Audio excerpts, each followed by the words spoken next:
dowlad deegaanka Soomaalida Itoobiya ayaa deeq raashin oo kala duwan soo gaarsiisay xukuumadda Somaliland mucaawinada wax loogu talagalay dadka soo guurtada iyo dadka danta yar ee ku nool gobolada Gabiley iyo Awdal deeqdaas oo ay ka gudoomeen xukuumadda Somaliland waxa iyaguna halkaasi ka hadlay guddiga taakulaynta abaaraha ee Somaliland oo uu horkacay gudoomiye ku-xigeenka taakulaynta abaaraha heer qaran iyo xubno ka tirsan guddiga heer qaran ee abaaraha Somaliland waxaanay ka warameen deeqdan waxyaabaha ay ka kooban tahay iyo meesha ay ka timi iyagoo arrimahaasi ka hadlaya waxay yiraahdeen koobiya 40,000 oo qoys baa loogu talagalay in la gaarsiiyo laakiin maadaama duruuftu adag tahay halkii qoys bal laba laga dhigi doona deedna waxay noqon doontaa 82,000 ayay noqon doonaan dadka aynu ugu talagalay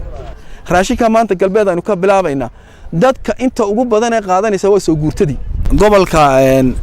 Awdal iyo Salal iyo Jiidaasi runtii waxaynu ugu talagalay ilaa 6,000 oo 12 noqon doona dadka jilicsan in la gaarsiiyo ilaa 8,000 na waxaynu ugu talagalay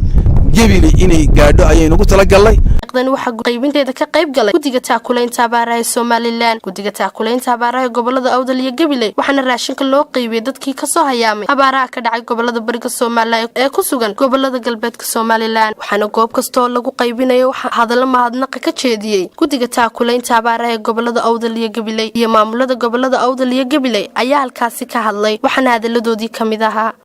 halkan maanta waxaan kula wareegaynaa hadaan nahay gobolada galbeedka waa Awdal iyo Salal raashin dhan 6,000 oo qoys 6,000 oo qoys iyaan maanta la wareegaynaa oo qaybtiisa hore oo 1,700 maanta qaybin doona insha Allah taala hadii Allah yiraaho meelaha aan ka qaybinayna waxa kamid ah Garbahaaley oo 300 ka qaybinayno Qalooc oo 600 ka qaybinayno waxa weeye duud weyne iyo maxay hayday satiilo oo ka qaybinayno isaguna isla 700 ka qaybinayno intaas waa isku 1,700 iyaan maanta qaybinaynaa insha Allah taala hadii Allah yiraaho runaantii aanu mahadnaqaynaa dawladaha inagu caawiyay raashinkaas maanta aynu madaxiisa qaybinayno haddii aanu nahay guddida taakulaynta abaaraha ee gobolada Awdal iyo Salal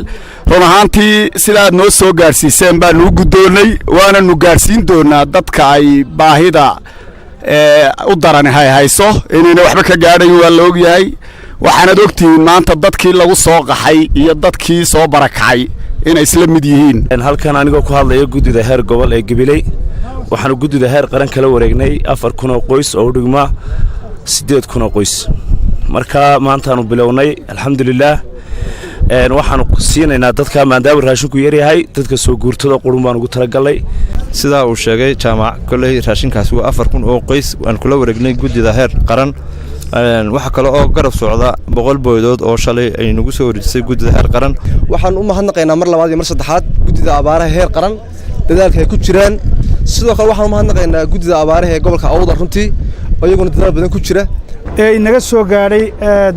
dawladda aynu walaalaha nahay Itoobiya iyo intii ay ku soo dartay guddida taakulaynta abaaraha ee heer qaran oo maanta halkan aanu ka qaybinayno qaybtiisii ugu horeeyay labadan gobol Gabiley iyo Awdal iskaashatadii halkan joogtay ee gaadiidku hawsha way qaabileen si nidaamsan oo fiican bay u qaabileen waxaan u mahadnaqaynaa mar labaad iyo mar saddexaad guddida abaaraha heer qaran dadaalka ay ku jiraan sidoo kale waxaan u mahadnaqaynaa guddida abaaraha ee gobolka Awdal runtii oo iyaguna dadaal badan ku jira ee inaga soo gaaray dawladda aynu walaalaha nahay Itoobiya iyo intii ay ku soo dartay guddida taakulaynta abaaraha ee heer qaran oo maanta halkan aanu ka qaybinayno qaybtiisii ugu horeeyay labadan gobol Gabiley iyo Awdal ilaahay waxaan inooga baryay inuu ilaahay abaarta naga soo jabiyo ilaahay uu dadkan gargaari kara ee gacan bilaadan kullay wax laali waxay u tiri kartaa ma jirto marka ilaahay waxaanu ka baryaynaa inuu ilaahay abaarta sida ugu dhaqsaa badan leh inooga soo jabiyo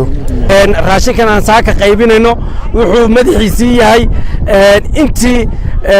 warkii saxaafadeedkii guddida taakulaynta abaaruhu ay horay saxaafadda u siisay aad bayna u socotaa 700 oo dhanna bariga galbeedna aad bay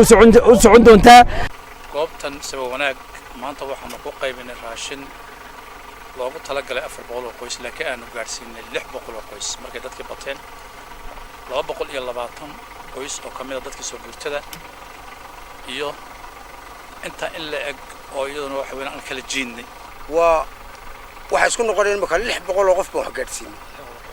oo isku jirta dadkii soo guurtada ah ee barka yimid iyo dadkii waa sii deganaa qoys 600 oo qoys baan gaarsiinay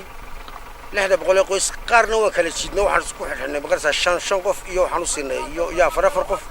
maanta halkan ay joognaa waxa weeye duud weyne meesha la yiraahdo degmada dila ka tirsan degmada waa ilaa ku dhow degmada kale magaalada waa inta in leeg aad baan ilaahay wax loogu mahadnaqo weeyii waxaan leenahay deeq waxaan soo gaadhay 6,000